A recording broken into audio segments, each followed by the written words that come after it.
Cara, fake news faz parte da máquina de assassinar a reputação, né? Sempre foi uma coisa... Eu tenho casos aqui... Falando meia hora dessa porra e o Monarca ainda tá enchendo teu saco com essa porra. Não tem problema, cara. Vamos embora. Posso falar ou tá... Claro, eu quero que você fale. O Igor tá querendo Eu salvar passei por algumas fake news, cara, que... Até hoje, por exemplo, o pessoal acha que eu falei coisa que eu nunca falei. Uma delas é que eu teria chamado uma doadora de leite de vaca. Isso é mentira? Nunca aconteceu na vida. O caso foi o seguinte, cara. Eu tava na Band, no Agora é Tarde. E nos meus monólogos, nos stand-ups, como em qualquer talk show, você procura notícias pra fazer piada. É uma instrução que a gente deixa pros roteiristas, tipo... procura a notícia. Por quê? Quando a notícia está publicada, significa que é pública. Nós não estamos invadindo privacidade de ninguém.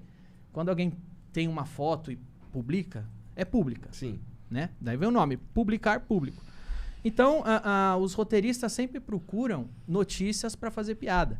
E eu sempre instruí a fazer assim, vai lá no Mundo Bizarro. Mundo Bizarro é um site de exageros, de presepadas, que o homem mais gordo do mundo desceu rolando a ribanceira na Escócia.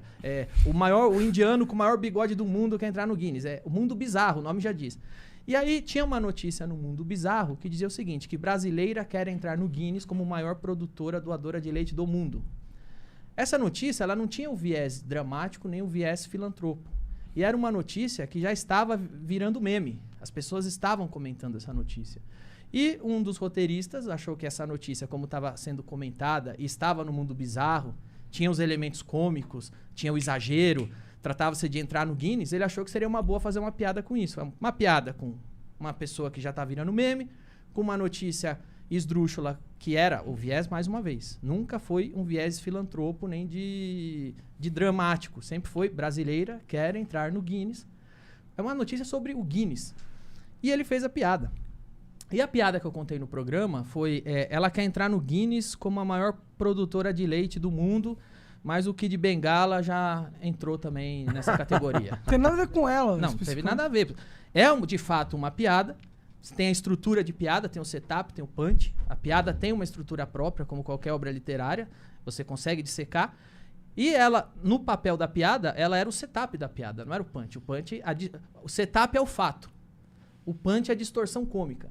Ela fazia parte do setup, do fato. Brasileira quer entrar no Guinness como maior doadora de leite do mundo. Aí vem a distorção cômica. Kid Bengala, a gente subverte o leite e faz a piada.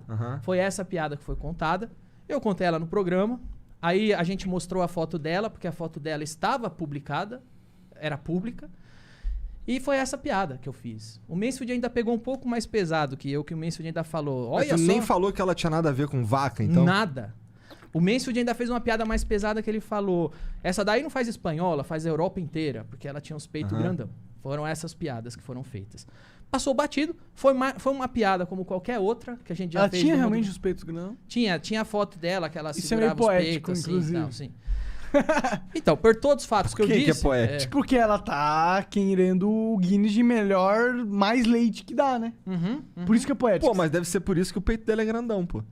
Então, entendeu? E essa é a piada. Por que é poético, tá? É poético porque, porra, se tem uma piada pronta, é essa merda, caralho. Tá bom. Essa foi a piada feita. Nada mais do que isso.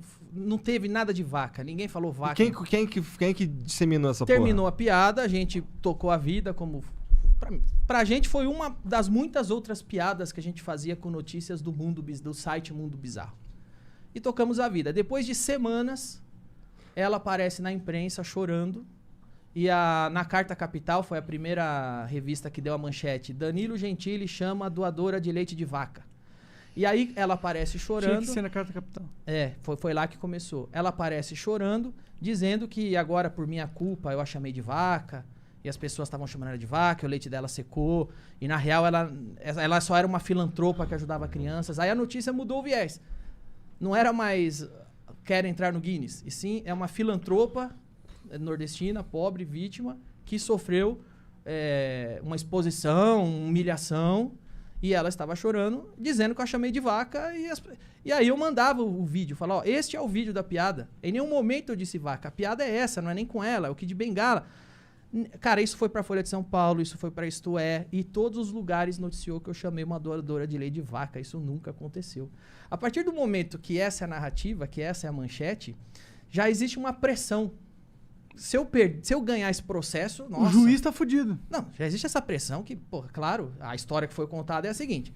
Ela tava fazendo caridade, doando leite, ajudando crianças. Eu apareci lá e falei, olha que vaca! Vaca. Sim, nesse contexto seria um bosta. Mas não foi esse o contexto, não foi isso que aconteceu. Mas essa foi a versão que ficou. E a gente põe o DVD no processo, eu mando pros jornalistas, tá aqui a piada, não tem vaca. Por que você não faz a manchete? Fez piada com o Kid Bengala, essa é a piada. E virou essa narrativa. Eu tenho muitas outras, cara, que eu já passei. Por exemplo, eu me lembro que eu tinha uma série politicamente incorreta, foi pro ar pela FX em 2014. Eu fazia o papel de um deputado xarope, que só fazia merda, falava merda.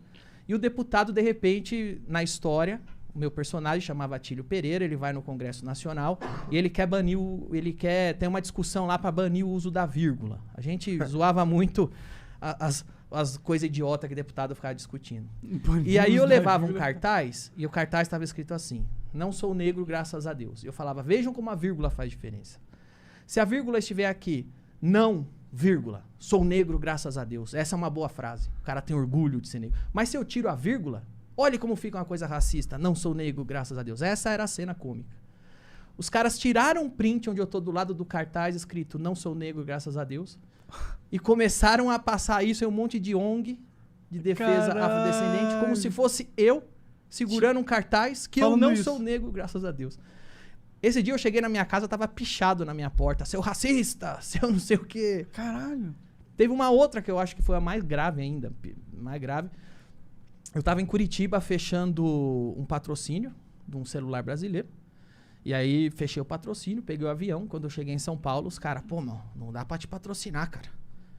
Você fica endossando o estupro da menina do Rio de Janeiro. Lembra uma menina do Rio de Janeiro que foi estuprada em grupo e tava dopada? Ah, lembro. Eu falei, quê?